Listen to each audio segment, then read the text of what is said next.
Comma WTH egg. Mag-upload tag video ba kay dugay lang po ka-upload og video char siguro mga 3 months ago na.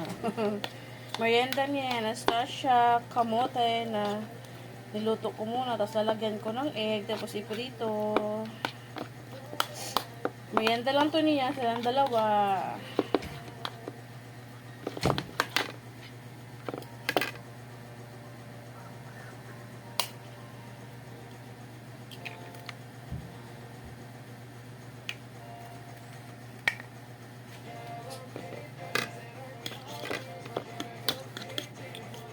Ay, ganito. Lutuin naman mama ha.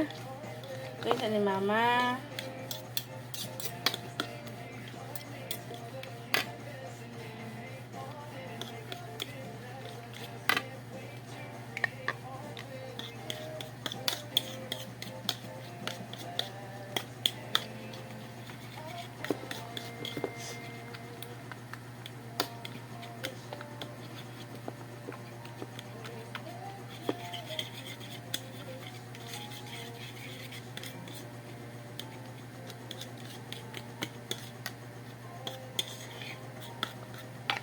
I-stir natin ng maayos para walang